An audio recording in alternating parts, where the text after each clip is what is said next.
Shalom, saudara-saudara dikasih Tuhan. Berjumpa kembali dalam doa pagi hari ini. Saya berharap saudara semua ada dalam keadaan baik, sehat, dan tidak kekurangan satu apapun. Kiranya damai sejahtera Allah yang melampaui segala akal akan memelihara hati dan pikiran kita di dalam Kristus Yesus. Amin. Nah, pagi ini saya ingin sharing kepada saudara tentang sesuatu hal yang mungkin nggak favorit, nggak populer bagi anak-anak Tuhan, ya.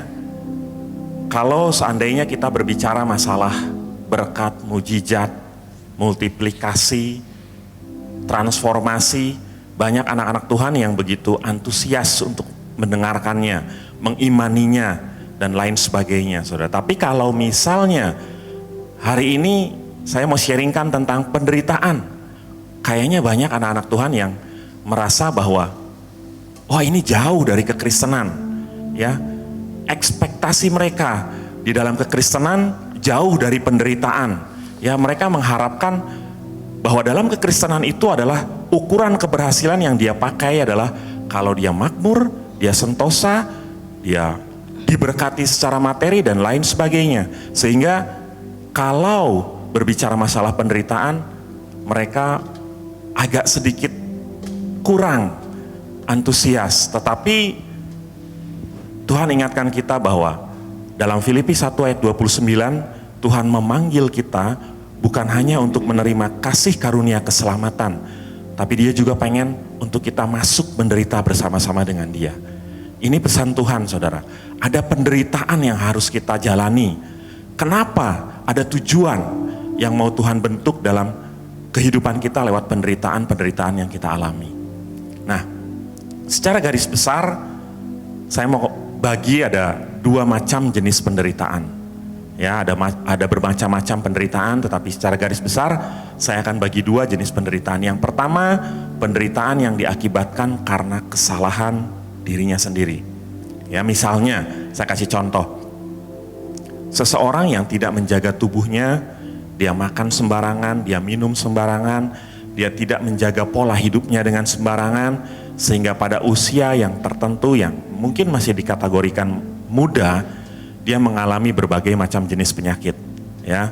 Nah, itu semua diakibatkan karena kesalahan dia sendiri, tidak mengelola tubuhnya dengan baik, sehingga dia mengalami penderitaan, yaitu penderitaan yang disebabkan karena kesalahan yang dia buat sendiri.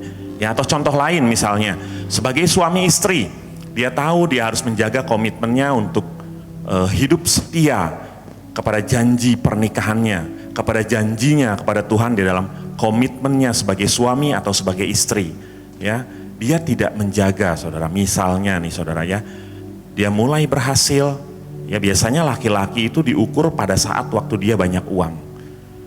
Ya, kita bisa tahu bagaimana apakah dia setia dengan pernikahannya. Nah, misalnya nih, si pria mulai nakal, dia mulai bermain-main dengan pasangan yang lain atau dengan wanita lain, sehingga suatu kali waktu istrinya menemukan bahwa hal itu terjadi pada pasangannya, mulai timbul ketidakpercayaan dari sang istri kepada sang suami. Di situ mulai terjadi percekcokan dalam rumah tangga, ya.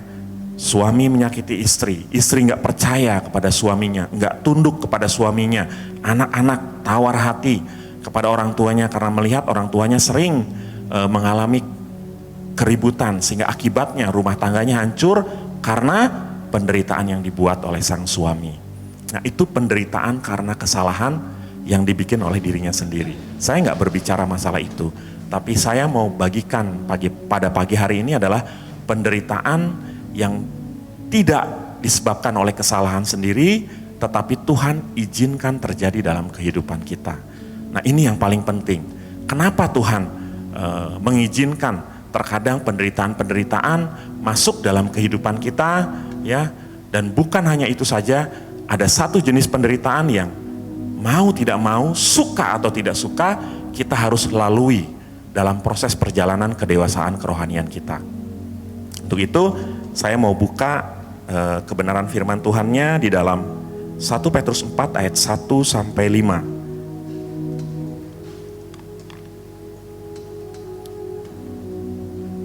1 1 Petrus 4 ayat 1 sampai 5.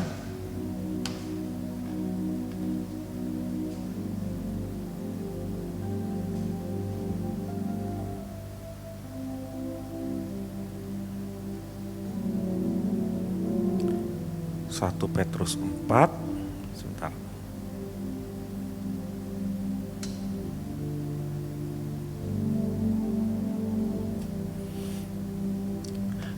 Jadi, karena Kristus telah menderita penderitaan badani, kamu pun harus juga mempersenjatai dirimu dengan pikiran yang demikian. Pikiran yang bagaimana? Karena barang siapa telah menderita penderitaan badani, ia telah berhenti berbuat dosa. Ayat 2, supaya waktu yang sisa jangan kamu pergunakan menurut keinginan manusia, tetapi menurut kehendak Allah. Amin. Ayat 3, sebab telah cukup banyak waktu kamu pergunakan untuk melakukan kehendak orang-orang yang tidak mengenal Allah.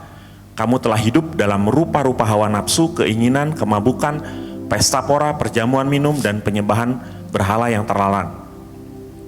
Ayat 4, sebab itu mereka heran bahwa kamu tidak turut mencemplungkan diri bersama-sama mereka di dalam kubangan ketidaksenonohan yang sama, dan mereka memfitnah kamu.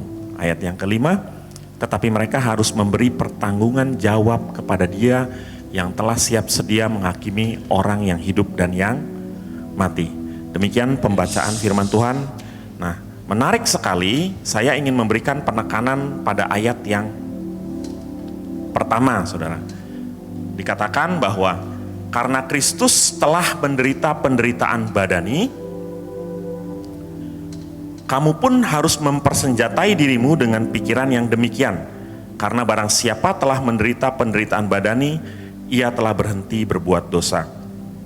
Di ayat yang pertama ini dikatakan ada satu hint, ada satu petunjuk bahwa kalau mau berhenti berbuat dosa, kamu harus menjalani penderitaan badani. Ya, kita lihat bagaimana waktu Kristus ada di muka bumi.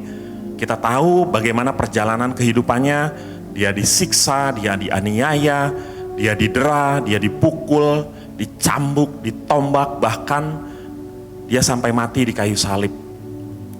Dia tidak didapati kesalahan sedikit pun. Dia tidak layak untuk mendapatkan segala macam penderitaan yang seharusnya kita yang memikulnya, tapi dipikul oleh dia, saudara. Dia membuat respon yang luar biasa, saudara. Enggak mudah untuk melakukan seperti ini. Saya percaya Tuhan Yesus dalam kemanusiaannya, dalam kedagingannya, dia pun mengalami pergumulan yang luar biasa, saudara. Ya, dan saya percaya dia punya jutaan alasan untuk tidak menerima penderitaan yang seharusnya dia alami, tetapi dia tetap lakukan. Dia setia dengan kehendak Bapaknya. Sampai akhirnya dia mati di kayu salib. Dia tetap memiliki respon yang baik. Ya, waktu di kayu salib, waktu dia dihina, diejek oleh prajurit-prajurit Romawi, dikatakan, Bapa, ampunilah mereka karena mereka tidak tahu apa yang mereka perbuat. Ini bukan suatu perkataan yang mudah dikatakan, saudara. Ini perkataan yang berat. Kenapa? Karena tidak seharusnya dia menderita penderitaan ini. Tapi Yesus luar biasa. Kenapa dia begitu kuat untuk mengalami penderitaannya? Karena dia tahu dia harus mempersiapkan diri jauh-jauh hari sebelum dia melewati penderitaan ini. Pada saat dia ada di dalam puncak pelayanannya, di mana dia banyak menyembuhkan orang sakit, mengusir setan, mengadakan banyak mujizat. Seringkali kita baca dalam firman Tuhan, dia katakan kepada murid-muridnya bahwa anak manusia akan diserahkan, akan dibunuh, mati dan dibangkitkan pada hari yang ketiga. Sering kita dengar dia berbicara seperti itu pada saat jauh sebelum dia mengalami penderitaan. Artinya dia sudah siap, dia sudah mempersenjatai pikirannya dengan hal-hal yang seperti itu. Nah, Tuhan mau kita pun mempersenjatai pikiran-pikiran karena kita akan menghadapi penderitaan-penderitaan yang harus kita lewati. Ya, antara lain kita harus menghadapi penderitaan badani, saudara. Apa itu penderitaan badani? Apakah kita mengalami sakit secara fisik Dalam arti kata mungkin kita dipukul karena kebenaran, kita disiksa karena kebenaran, kita dianiaya karena kebenaran. Jika hal itu memang terjadi bagi kita, itu merupakan kasih karunia. Bahkan Alkitab katakan, berbahagialah kamu jika kamu dianiaya karena kebenaran. Ya, tapi apakah hanya sebatas fisik saudara saja yang sakit? Enggak, saudara, ada yang lebih dalam dari sekedar fisik kita yang mengalami kesakitan karena penderitaan yang bukan seharusnya kita alami. Ya. Nah, di dalam King James Version dikatakan bahwa penderitaan badani itu sama dengan penderitaan secara daging. Nah, dari sini kita mulai mengerti apa itu penderitaan badani. Penderitaan badani adalah penderitaan secara daging. Nah, kita tahu dalam hidup kita ini setiap hari, setiap saat kita diperhadapkan kepada dua kehendak, dua keinginan. Keinginan daging atau kehendak Allah. Ini selalu diperhadapkan dalam kehidupan kita. Saudara hanya boleh pilih salah satu. Saudara tidak bisa melakukan kedua keinginan ini secara bersamaan. Ya, kalau saudara melakukan kehendak Allah, saudara tidak mungkin melakukan keinginan daging. Kalau saudara melakukan keinginan daging, saudara tidak mungkin melakukan kehendak Allah. Kalau boleh saya ibaratkan itu seperti dua ruangan yang berbeda. Ya, kalau saudara masuk ruangan kehendak Allah, berarti saudara tidak mungkin melakukan keinginan daging. Tapi kalau saudara sedang melakukan keinginan daging, saudara tidak mungkin melakukan kehendak Allah. Kedua keinginan ini selalu bertentangan. Seolah-olah saudara tidak mungkin ada di dalam ruangan yang sama pada waktu yang bersamaan. Saudara harus pilih salah satu. Melakukan kehendak Allah yang merupakan penderitaan secara daging, atau saudara melakukan keinginan daging yang merupakan penderitaan secara roh. Saudara hanya pilih salah satu, karena kedua keinginan ini selalu bertentangan. Ya, penderitaan daging, saya mau katakan, apa itu penderitaan daging? Nggak usah pakai definisi yang susah-susah, saudara. Ya, kita buka Galatia 5 ayat 19.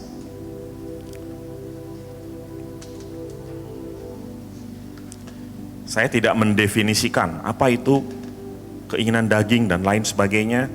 Kita langsung kepada contoh, kepada buah daripada keinginan daging. Galatia 5 ayat 19, perbuatan daging telah nyata, yaitu apa? Percabulan, kecemaran, hawa nafsu, terus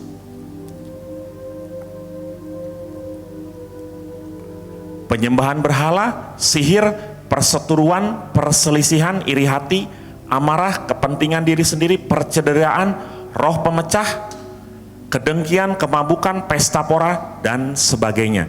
Terhadap semuanya itu kuperingatkan kamu seperti telah kubuat dahulu, bahwa barang siapa melakukan hal-hal yang demikian, ia tidak akan mendapat bagian dalam kerajaan Allah. Nah, itulah buah dari keinginan daging, saudara. Ya. Nah, kalau saudara melakukan keinginan daging, sedang menyukakan daging saudara, artinya saudara sedang mengalami penderitaan secara roh. Tetapi sebaliknya, kalau saudara sedang melakukan kehendak roh, kehendak Allah, saudara sedang mengalami penderitaan secara daging atau penderitaan badani. Ya, melakukan keinginan daging, secara manusia, saya tanya sama saudara, enak nggak saudara? Nyaman nggak? Enak saudara. Jujur, secara daging nikmat saudara. Mencuri uang dalam jumlah yang besar lebih enak nggak secara daging daripada bekerja banting tulang dari pagi sampai sore, saudara hanya mendapatkan beberapa rupiah saja. Lebih enak mencuri, sekali mendapatkan banyak uang, tapi firman Tuhan katakan itu membawa kepada kematian kekal. Ya, bercabul saudara, enak nggak secara daging bercabul? Apalagi dengan wanita yang merupakan tipenya kita, saudara. Wah, bahaya saudara. Apalagi nggak ada yang tahu. Ini akan mengikat kita sehingga kita jatuh terus dalam dosa, saudara. Ya, apalagi misalnya penyembahan berhala. Dikatakan tadi, penyembahan berhala. Penyembahan berhala. Banyak orang menyembah berhala, misalnya supaya dia pengen cepat menjadi kaya. Misal dia datang ke tempat-tempat tertentu, dia menyembah supaya dia menjadi kaya. Wah, dalam sekejap usaha yang dia bangun laris manis, cepat sekali mengumpulkan uang. Enak nggak secara daging? Enak secara daging. Secara roh enak nggak? Nggak enak, saudara. Karena ini bertentangan dengan kehendak Allah. Ya, sihir. Ini misal, saudara ya. Ada satu tokoh misalnya. Saya ambil nama ini, kalau ada kesamaan nama, ini hanya kebetulan saja, saudara. Misalnya ada seorang yang bernama Franz. Wah, dia mendekati seorang wanita. Misal, namanya Sekarwati. Wah, dia habiskan seluruh waktunya, seluruh hidupnya, meluangkan segala sesuatunya demi dia, memberikan hadiah, tapi nggak dapat. Tiba-tiba ada seorang yang bernama, misalnya ini saudara ya, ini misalnya semua nih, tokoh-tokohnya misalnya. Ada seorang yang bernama Syarif, dia datang, dia nggak make pendekatan secara benar, secara logis, ya. Dia datang, misalnya ke dukun. Dia cukup melakukan satu aktivitas, satu kegiatan, dapat Sekarwati. Enak mana, saudara? Bertahun-tahun misalnya nih, Fran mendekati Sekarwati, nggak pernah dapat. Sedangkan Bapak Syarif ini hanya dalam sekejap memenangkan hatinya Sekarwati. Wah, secara daging enak Pak Syarif, tapi waduh, rasanya berat untuk menerima kenyataan ini. Ya, itu contoh-contoh perbuatan daging, ya, dan kedagingan akan membawa kepada kematian. Bahaya, saudara. Mungkin enak secara daging kita, secara manusia kita enak, simple, cepat, dapatnya besar, puas. Itulah kedagingan, saudara. Ya, selama hidupnya Yesus tidak sekalipun melakukan kehendak daging. Makanya didapati bahwa dia tidak didapati dosa. Ya, sampai terakhir kali sebelum mati di kayu salib, dia didapati tidak berdosa sama sekali, saudara. Ya, dia menggenapkan seluruh kehidupannya untuk melakukan kehendak roh, kehendak Bapaknya. Nggak gampang. Sering kali dia bertentangan dengan tubuhnya, dengan dagingnya. Ia sering kali mengalami kelaparan. Dia sering juga mengalami haus, kelelahan, ya. Apalagi saudara, mungkin dia juga dalam pergumulan terakhir yang kita tahu di Taman Getsemani, dia berdoa, Tuhan, Bapa, seandainya cawan ini boleh lalu daripadaku, tapi dia memilih biarlah kehendak-Mu yang terjadi dalam kehidupanku. Berat buat Tuhan Yesus untuk menjalani pergumulan terakhir, peperangan terakhir, tapi dia menyerahkan untuk melakukan kehendak Bapa, karena dia tahu kehendak Bapa itu adalah kepada kehidupan yang kekal. Ya, berat, saudara, untuk melakukan kehendak roh. Misalnya nih, lawannya dari contoh-contoh yang tadi, saudara. Ya, saudara mengumpulkan uang, saudara bekerja setia dengan nilai-nilai yang benar, walaupun saudara mendapatkan hanya beberapa rupiah, saudara belajar untuk mencukupkan diri. Bahkan saudara mampu menyisihkan untuk memberi orang-orang yang berkekurangan. Itu merupakan suatu perbuatan yang luar biasa, saudara. Ya, tidak melakukan sihir, nggak perlu pelet-peletan, saudara. Ya, misalnya ini Bapak Fran ini, walaupun ditolak sama seorang ibu yang bernama Sekarwati, tapi dia tetap setia sama Tuhan. Tuhan sediakan yang terbaik. Misalnya dia ketemu dengan wanita yang bernama Julia, yang akhirnya menjadi pasangan yang terbaik dalam kehidupannya. Ya, saya percaya waktu kita melakukan kehendak Tuhan, Dia akan memberikan yang terbaik. Dia akan memberikan jalan keluar yang terbaik bagi kita. Ya, nggak mudah untuk melakukan kehendak Allah, saudara. Mudah bersabar atau mudah marah? Mudah marah. Enak secara daging, saya bisa marahin dia. Waduh, kurang ajar dia. Tadi udah nyenggol saya. Saya marah-marahin di depan banyak orang. Puas gak? Puas. Tapi kalau bersabar, wah berat. Berat, disinggung sedikit, mesti sabar. Apalagi dimarah-marahin, kita mesti ngampunin. Dikutuk, kita mesti memberkati. Nggak gampang, tapi itu membawa kepada kehidupan yang kekal. Itu yang Tuhan mau dalam setiap kehidupan kita, saudara ya. Melakukan kehendak Allah itu berarti mengalami penderitaan secara badan, secara daging. Ya, dan itu mesti kita masukkan ke dalam pikiran kita. Ya, tadi Alkitab katakan di ayat 1, persenjatai dengan pikiran-pikiran yang demikian. Artinya Tuhan mewajibkan kita untuk mempersiapkan mental, pikiran kita. Untuk apa? Untuk menghadapi penderitaan-penderitaan yang akan kita alami. Ya, jadi kalau kita sudah mempersiapkan, waktu penderitaan itu datang, kita pasti akan mampu untuk mengatasinya. Besarnya penderitaan, besarnya persiapan akan menentukan keberhasilan dalam mengalami pergulatan dengan penderitaan secara daging. Kalau kita persiapannya kuat, maka besar kemungkinan kita akan memenangkan dalam menghadapi penderitaan. Ya, nah itu perlu dipersiapkan dalam pikiran kita. Kenapa? Karena dosa mulai dari pikiran kita. Matius 15 ayat 19, karena dari pikiranlah timbul segala sesuatu yang tidak baik. Ego, kepicikan, kejahatan, semua timbul dari pikiran. Makanya pikiran kita mesti dipersenjatai dengan nilai-nilai kebenaran, dengan kehendak Allah. Itu yang Tuhan mau dalam kehidupan kita. Nah, Rasul Paulus, rasul yang luar biasa, pernah mengatakan bahwa yang kukehendaki ialah mengenal dia. Dan bukan hanya mengenal dia, dia pengen menjadi satu dalam penderitaannya. Luar biasa, saudara. Ya, ini rasul yang luar biasa. Hampir setengah kitab perjanjian baru ditulis oleh dia.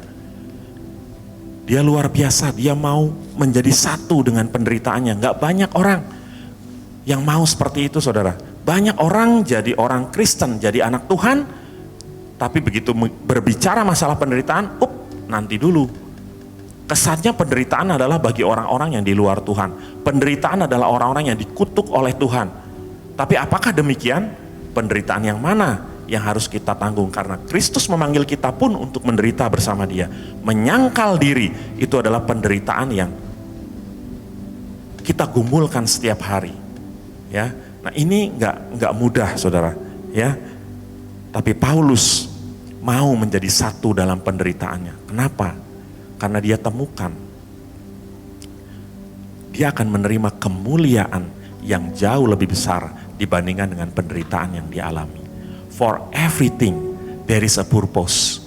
Termasuk penderitaan yang kita alami akan ada tujuan dalam setiap penderitaan. Mari kita buka di dalam Galatia 4 ayat 19. Galatia 4 ayat 19. Di situ ditemukan ada tujuan kenapa kita harus menderita.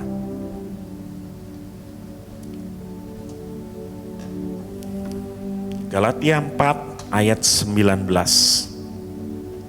Hai anak-anakku, karena kamu, aku menderita sakit bersalin lagi, sampai rupa Kristus menjadi nyata di dalam kamu. Dikatakan bahwa rupa Kristus menjadi nyata di dalam kamu. Ada satu tujuan penderitaan yang dialami. Apa itu, saudara? Menjadi serupa dengan Kristus. Kita menjadi serupa bukan dalam kemuliaan saja, tapi kita menjadi serupa di dalam penderitaannya. Keserupaan dengan Kristus adalah hal yang utama dalam kehidupan kita, saudara ya. Apa keserupaan dengan Kristus? Lebih baik kita melihat contoh-contohnya. Bagaimana waktu Kristus dicaci maki? Apakah ia membalas dengan mencaci maki? Enggak. Dia memberkati, saudara. Ketika ia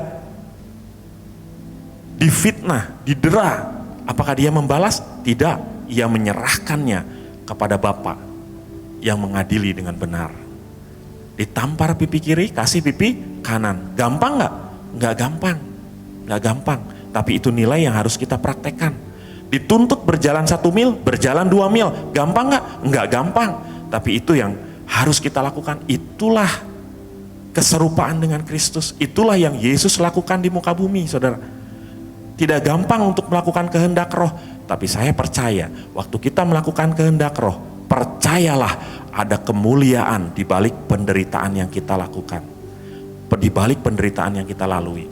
Sebab saya mau katakan bahwa kemuliaan itu tersembunyi di balik penderitaan. Saudara tidak akan pernah bertemu dengan kemuliaan tanpa melewati sebuah penderitaan. Ya, saya punya seorang teman, saya punya seorang sahabat. Dia seorang binaragawan, angkat besi. Namanya Bapak Handi. Wah, badannya luar biasa, saudara. Semua tangan, lengan, perut semua berotot semua. Wah, bentuknya luar biasa. Saya melihat waktu dia Porda. Ya, dan saya mulai berpikir, saya tanya, berapa lama untuk membentuk seperti itu? Wah, lama, saudara. Perlu proses. Ya. Dan hidupnya gak gampang untuk membentuk tubuhnya seperti itu. Dia mulai menjaga makanannya, gak makan minyak-minyakan, gak makan rasa, semua kukus-kukusan tanpa rasa, ya, latihan barbel 20 kilo, 30 kilo, sampai ratusan kilo, saudara ya. Wah, berat. Pola hidup harus dijaga, minum harus diatur, segala sesuatunya secara manusiawi menderita gak? Menderita. Pagi-pagi gak bisa nongkrong kayak kita. Minum kopi, bala-bala goreng, atau Indomie, wah nikmat banget, saudara. Tapi dia tidak lakukan itu semua. Menderita gak? Menderita. Tapi di balik penderitaan yang dia lakukan, dia memperoleh kemuliaan. Tubuhnya luar biasa, saudara. Wah, sterk, saudara. Bahasa Belandanya sterk mungkin ya. Badannya bagus banget, wah kotak-kotak dan lain sebagainya.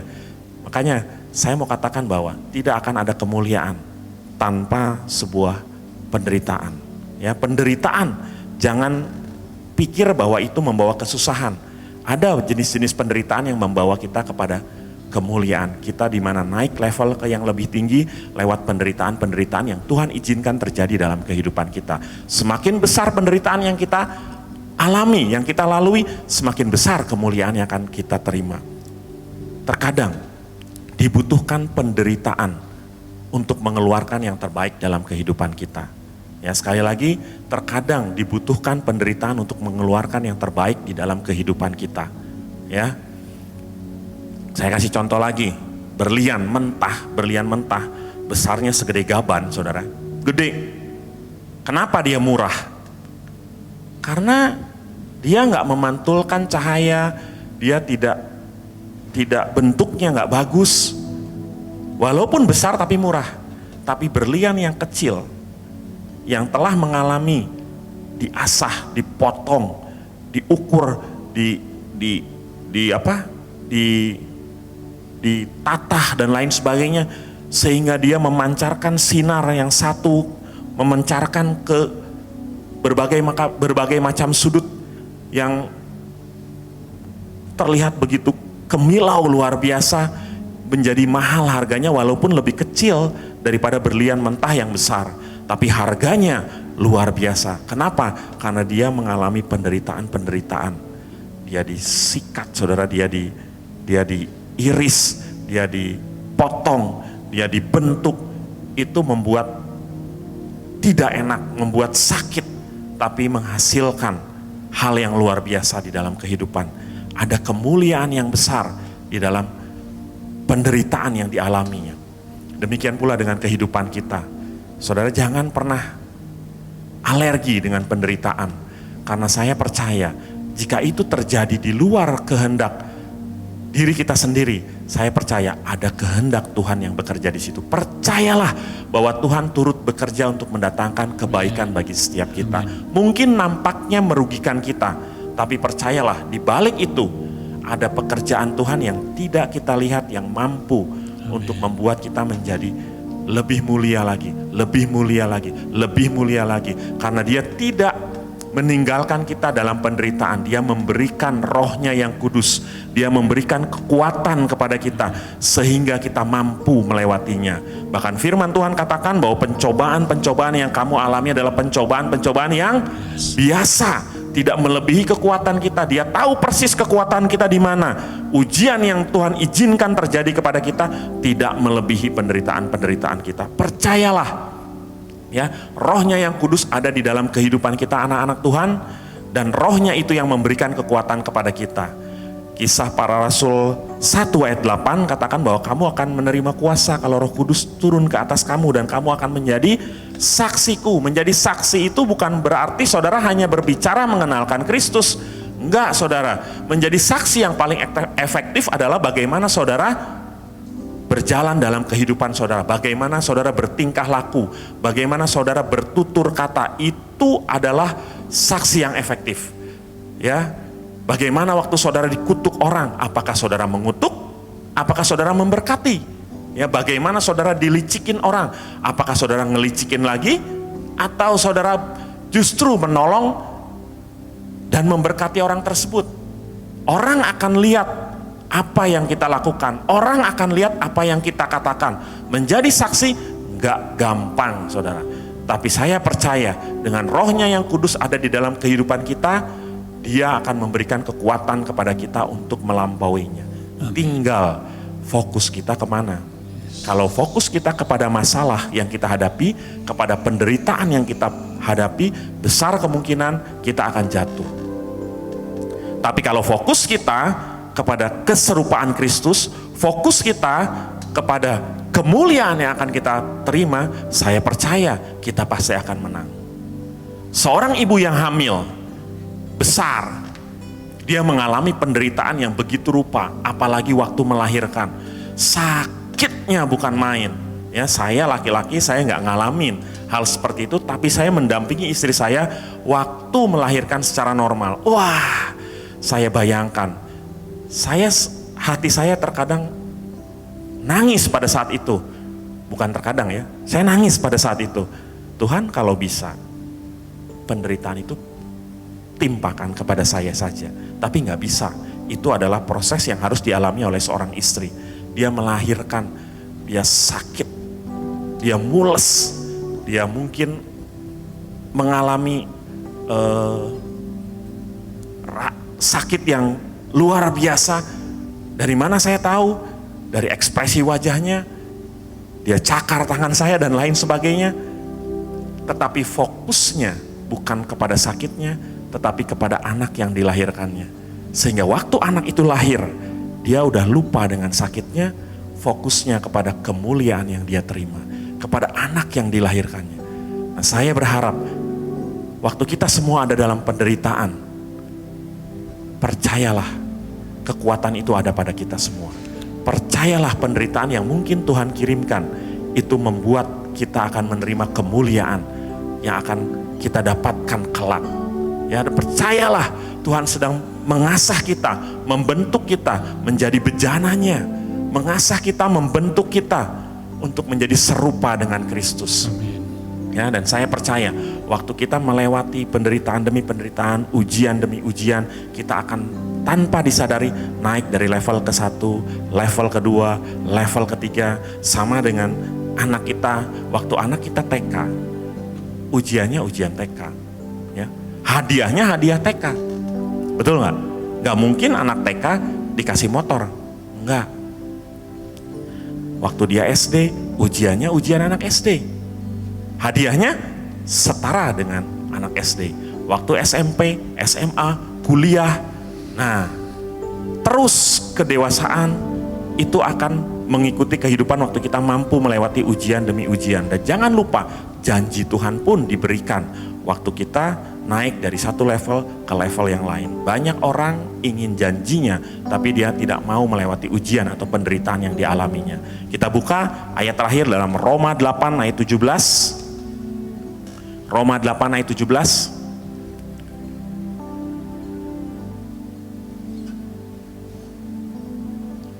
Roma 8 ayat 17. Kita baca. Dan jika kita adalah anak, maka kita juga adalah ahli waris. Maksudnya orang-orang yang berhak menerima janji-janji Allah, yang akan menerimanya bersama-sama dengan Kristus, yaitu Jika, ada kata jika nih saudara. Artinya apa? Kita akan menerima itu kalau yang ini dipenuhi. Kita menderita bersama-sama dengan Dia supaya kita juga dipermuliakan bersama-sama dengan Dia. Banyak kita pengen janjinya, menerima, oh saya anak Tuhan, saya berhak menerima janji Tuhan, tapi nggak mau masuk dalam penderitaan, kita nggak akan dapat. Kenapa? Ini ada syarat. Jika kita mau menderita bersama dengan Tuhan, percayalah kita akan mampu melewati, karena Tuhan tidak mungkin memberikan penderitaan yang melebihi kekuatan kita. Ingat, Tuhan menghendaki kita menjadi terang. Tidak mungkin ada terang tanpa pembakaran. Nggak mungkin ada terang tanpa pembakaran. Dan saya mau katakan, pembakaran itu sakit. Pembakaran itu panas. Dan tanpa melewati sakit, penderitaan, panas, tekanan, kita nggak mungkin menjadi terang. Itu aja yang ingin saya bagikan pada pagi ini. Kiranya kita jangan alergi dengan penderitaan yang mungkin ada dalam kehidupan kita, mungkin Tuhan izinkan terjadi dalam kehidupan kita, karena itu semua, percayalah, untuk kebaikan kita. Sama seperti Kristus ada di muka bumi, Dia tahu hidupnya untuk menderita. Dia dilahirkan untuk menderita, mati di kayu salib untuk menebus setiap kita. Dia meninggalkan nilai-nilai surga untuk kita lakukan. Berat untuk dilakukan, tapi ini membawa kepada kehidupan yang kekal. Ini membawa kita kepada kemuliaan. Sehingga semakin hari, waktu kita lakukan kehendak Allah, kita akan semakin serupa dengan Kristus. Tuhan memberkati.